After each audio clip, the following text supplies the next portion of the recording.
Israel और Iran के बीच tension लगातार बढ़ती जा रही है। ईरान ने कल इजराइल पर कई मिसाइल दागे, जिसके बाद इजराइल ने जवाबी कार्रवाई करने की कसम खाई है और कहा है कि ये हमला महंगा पड़ेगा, आपको इसकी कीमत चुकानी पड़ेगी।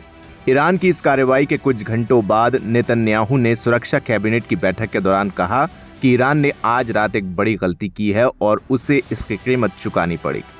तो क्या ये माना जाए कि इजराइल और ईरान के बीच महाजंग छिड़ने वाली है? ऐसे में अगर दोनों देशों के बीच महाजंग होती है तो किसके पास कितने हथियार हैं, कौन है ज्यादा ताकतवर, आइए इस वीडियो में हम आपको बताते हैं।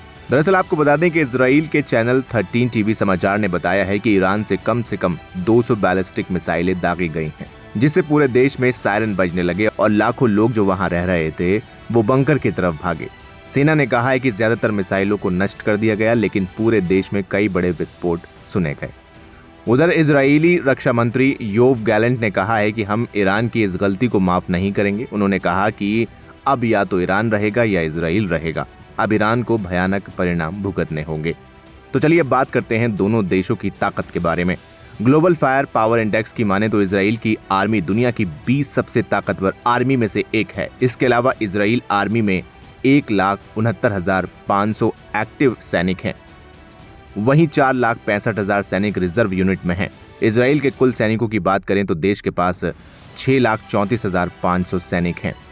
वहीं इजराइल के पास खतरनाक हथियारों की भी कमी नहीं है। देश के पास सबसे घातक हथियार एयर डिफेंस सिस्टम यानी आयरन डोम है। ये धरती पर पहुंचने से पहले ही हथियारों को मार गिराता है। इसके अलावा रिपोर्ट्स के मुताबिक इजराइल के पास 1 दर्जन परमाणु हथियार, 221 लड़ाकू जेट, 48 लड़ाकू हेलीकॉप्टर और 2,200 टैंक हैं। वहीं इजराइल के पास 1,200 तोपखाने और कम से कम 7 युद्धपोत और कम से कम 6 पनडुब्बियां हैं। इन सब के अलावा इजराइल के पास दुनिया की दूसरी सबसे ताकतवर खुफिया एजेंसी मोसाद भी है, जो दुनिया भर में अपने नेटवर्क के लिए जानी जाती है। वहीं बात करें ईरान की तो international institute for strategic affairs की एक रिपोर्ट की माने तो ईरान के पास मध्य पूर्व में सबसे बड़ी सैन्य ताकत है। उसकी सेना में 5,80,000 सैनिक हैं, वहीं उसके पास 2 लाख से ज्यादा फौज रिजर्व है। दोनों को मिलाकर देखें तो ये संख्या लगभग 7,80,000 होती है। ऐसे में इजराइल के मुकाबले ईरान के पास ज्यादा सैनिकों का बल है। वहीं इसके अलावा ईरान के पास उसकी सबसे बड़ी ताकत बैलिस्टिक मिसाइल है। अमेरिका का राष्ट्रीय खुफिया निदेशक के कार्यालय की माने तो पूरे मिडिल ईस्ट में ईरान ऐसा देश है जिसके पास सबसे ज्यादा बैलिस्टिक मिसाइलें हैं। इसके अलावा ईरान के पास हाइपरसोनिक मिसाइल, ड्रोन, परमाणु हथियार और 273 फाइटर जेट और अटैक एयरक्राफ्ट भी हैं। इस वीडियो में फिलहाल इतना ही। उम्मीद है आपको ये जानकारी पसंद आई होगी। वीडियो को लाइक करें, शेयर करें और चैनल को सब्सक्राइब करना बिल्कुल न भूलें।